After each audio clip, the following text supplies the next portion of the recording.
So I am back with part 2 of chapter number 1, the last lesson. Okay.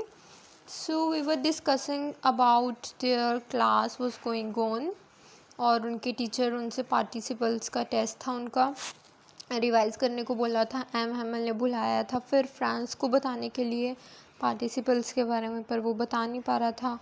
अब वो खुद को blame कर रहा है कि इस रीज़न के पीछे कि आज वो बच्चा क्लास में बता नहीं पा रहा उसका पढ़ाया हुआ। ठीक है, तो ये भी बोलता है कि जो पेरेंट्स हैं कहीं ना कहीं वो बच्चों को स्कूल भेजने से ज़्यादा प्रेफर करते थे कि कहीं उनको काम करने के लिए भेज दे।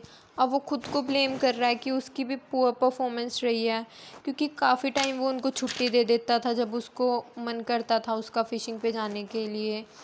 ही said that French was the most beautiful language in the world.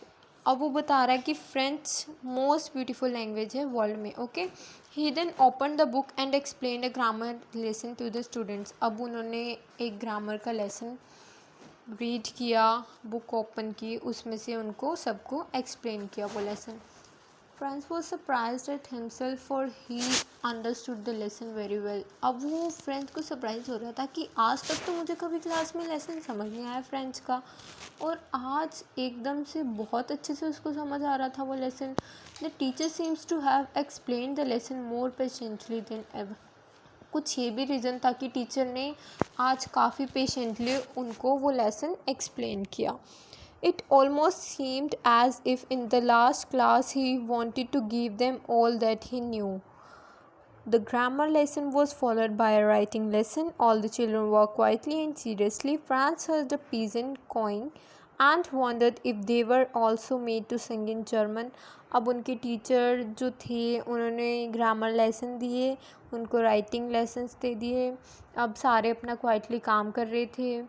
तो अब फ्रेंच है जो वो नोटिस करते हैं जो पीजन है, अब वो सोचते हैं कि क्या इनको भी जर्मन में सिंग करना पड़ेगा। ओके, अब M Hamel made people realise the importance of their mother tongue. अब जो उनके टीचर थे एम हैमिल, अब वो उनको रियलाइज़ कराते हैं उनकी मदर टंग की क्या इम्पोर्टेंस है, राइट।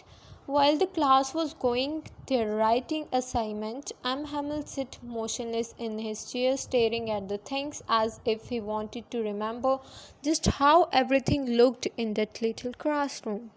अब वो जब सारे अपनी राइटिंग असाइनमेंट कर रहे थे जो एम हैमिल ने उनको दी थी, अब वो एम हैमिल टीचर थे जो वो बैठ के सब कुछ नोटिस कर रहे थे, जैसे वो लास्ट टाइम सब कुछ रिमेंबर करना चाहते हैं क्लासरूम के बारे में। Okay, he had started the school 40 years ago. उन्होंने 40 years पहले स्कूल में ज्वाइन किया था, but nothing has changed except the desk and chair becoming worn out and the trees growing taller. कुछ भी चेंज नहीं हुआ था अभी तक, किसके अलावा, डेस्क के अलावा, चेयर्स के अलावा, या फिर ट्रीज़ बड़ी बड़ी हो रही थी, और कुछ काफ़ी ज़्यादा चेंज नहीं था वहाँ पे। Friends wonder that it must be heart breaking for him to leave the country next day. Friend जो था वो सोच रहा था कि मेरे टीचर के लिए कितना हार्ट ब्रेकिंग होगा, वो उनको छोड़नी पड़ेगी country next day, right. M Hamel was an example of patience. M Hamel was very patient that day. Okay,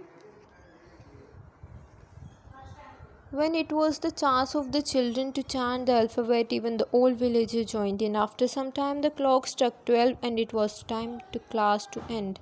अब एक क्लॉक में 12 बज चुके थे, राइट। आवाज़ आई क्लॉक की और अब वो टाइम आ चुका था कि क्लास ख़त्म होने वाली थी। M Hamel stood up from his chair but when he started to speak something choked him. वो अपनी चेयर से खड़े हुए टीचर एम हैमिल, और वो कुछ बोलने लगे थे पर कुछ एकदम से उनके माइंड में स्ट्राइक किया और एकदम वो रुक गए बोलते बोलते। Overcome with emotion he went to blackboard and wrote vive la France. अब वो खड़े होकर उन्होंने ब्लैक बोर्ड पे लिखा vive la France means long live France, and then leaned against a wall and dismissed the class with a gesture. What he wrote on the blackboard? Viva la France means long live France, right? Thank you.